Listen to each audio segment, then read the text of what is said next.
alterações hormonais, para a gente conseguir criar uma linha de raciocínio juntos. Então, por exemplo, no caso da deficiência de ferro, esse paciente, no caso, ele estava relatando na consulta cansaço excessivo, perda de rendimento nos treinos, dificuldade para levantar da cama de manhã, queda de cabelo e unhas quebrando com facilidade, e frequência respiratória aumenta muito quando a pessoa ia se exercitar. No caso, é uma mulher e ela tinha um fluxo menstrual alto. Mulheres, um dos motivos pelo qual elas têm um risco maior de ter deficiência de ferro, justamente pelo fluxo menstrual alto. Então, muito importante na anamnese sempre perguntar como que é o fluxo menstrual da mulher, quanto tempo dura, se às vezes é um fluxo alto e prolongado, muito provavelmente essa mulher tem deficiência de ferro. E em casos assim, principalmente casos específicos desse jeito, não adianta ajustar a dieta, tem que ser suplementação. Nesse caso, mesmo pessoa, tipo o homem que tem deficiência de ferro, você pode até pela alimentação, mas vai demorar muito. Então, para subir deficiência de ferro, eu sempre recomendo a suplementação e não ajustar apenas a dieta. Aí eu fui separando os sintomas que estão ligados com a deficiência de ferro, né? Não peguei a anamnese inteira. Como que a gente avalia a deficiência de ferro, então? É um erro grande ver só apenas o ferro sérico. Na verdade, se você quer avaliar a deficiência de ferro, não precisa nem pedir o ferro sérico, é totalmente desnecessário. A gente vai avaliar a deficiência de ferro fazendo uma correlação de vários fatores.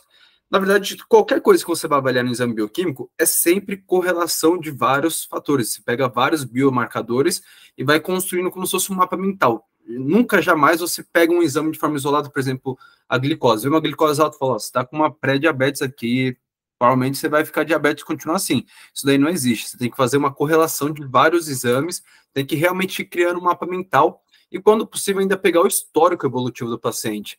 Porque, assim, o valor de referência do laboratório, ele serve para você diagnosticar doença. Você não, no caso, né, que é o método diagnóstico, faz o diagnóstico, a gente caminha para concretizar o diagnóstico, mas o intervalo de referência do laboratório, ele é usado para diagnosticar doença. O que acontece dentro do valor de referência é muito importante a gente acompanhar e entender, porque a gente está meio que predizendo um surgimento de uma doença, surgimento de uma alteração.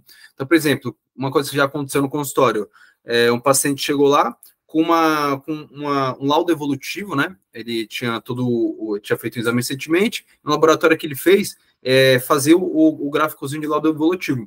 E eu vi que o TGO e TGP, que são enzimas que a gente avalia a sobrecarga hepática, a cada exame ela estava aumentando um pouco, cada exame estava aumentando um pouco.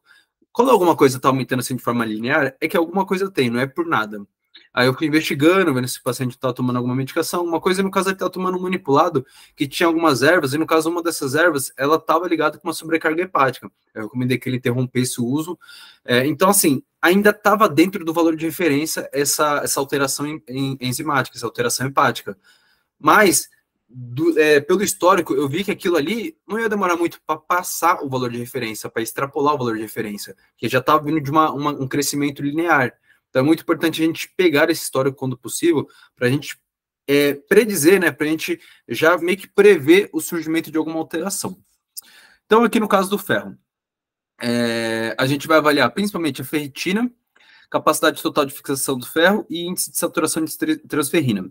Acontece, quando a gente vai avaliar uma deficiência de ferro, a gente pega a ferritina, uma ferritina alta não necessariamente significa que esse paciente tem bons estoques de ferro. Na verdade, esse estoque de ferro pode estar vazio, ferritina onde a gente estoca o ferro. Na verdade, pode estar vazio e isso daqui está alto por conta de uma inflamação. Aí a gente consegue né, ter uma avaliação final em relação a isso, né, uma resposta final em relação a isso, pedindo uma proteína C reativa, que essa proteína C reativa, ela aumenta em situações de inflamação. Então, naturalmente, a proteína C reativa, ela fica próximo de 0, quando ela está ali chegando próximo de 1, é que essa pessoa está com um estado de inflamação. Então, isso vai linkar junto com a ferritina e a capacidade, principalmente o índice de saturação de transferrina, quando ele está baixo, é porque essa pessoa realmente ela não tem ferro ali disponível. Então, se a pessoa está com ferritina alta, índice de saturação de transferrina baixa, é porque essa pessoa realmente ela não tem ferro no corpo, ela está com uma deficiência de ferro e a ferritina ela está sendo alta, ela está ficando alta por conta de uma inflamação. Agora, se a ferritina estiver alta e o índice de saturação também estiver alto, essa pessoa está com excesso de ferro que também é prejudicial, porque a pessoa ela pode ter um estresse oxidativo excessivo. Então, aí tem que controlar a ingestão de ferro das pessoas, às vezes até por uma questão genética, se a pessoa tem esse excesso de ferro, aí, em algumas situações tem que ser feita a sangria. E outra coisa que vocês podem avaliar aqui, lá no hemograma completo, vocês vão ver o VCM, que é o valor corpular médio. Basicamente é o valor, é o tamanho da hemácia médio. O que acontece? Essa hemácia aqui, ela é reduzida quando tem uma deficiência de ferro. Então, em deficiência de ferro, a hemácia ela tende a reduzir o seu tamanho. O inverso acontece em uma deficiência de vitamina do complexo B, né, vitamina B12, no caso, a hemácia tende a aumentar. Aí vocês vão linkar o VCM junto com o RDW. O RDW é o padrão de alteração dessa hemácia. O que acontece? Quando o RDW está alto, significa que tem muita alteração no padrão das hemácias. Então, tem uma hemácia pequena, uma grande, uma pequena, uma grande, uma média. Isso não é normal. Na verdade, as hemácias, geralmente, elas tendem a seguir um padrão, né, uma padronização em relação ao tamanho. Quando o RDW está alto, é que essas hemácias elas estão de vários tamanhos diferentes. E junto com um VCM baixo, isso daqui já tá também, tudo corrobora para uma deficiência de ferro, para um diagnóstico de deficiência de ferro. Então, a gente linka basicamente ferritina, o PCR ultrassensível, capacidade total de fixação de ferro que vai vir junto, e principalmente o índice de saturação de transferrina, junto aqui com o hemograma. Tem um outro marcador que, assim, é muito difícil do convênio cobrir, e é caro, então eu não costumo pedir, nem todo laboratório faz, inclusive, que é a epsidina, que a epsidina é uma substância, é um produto que é liberado pelo fígado em situações de inflamação. Basicamente, a epsidina, quando ela está alta, ela vai inibir a absorção de ferro no intestino e vai prender o ferro dentro das células.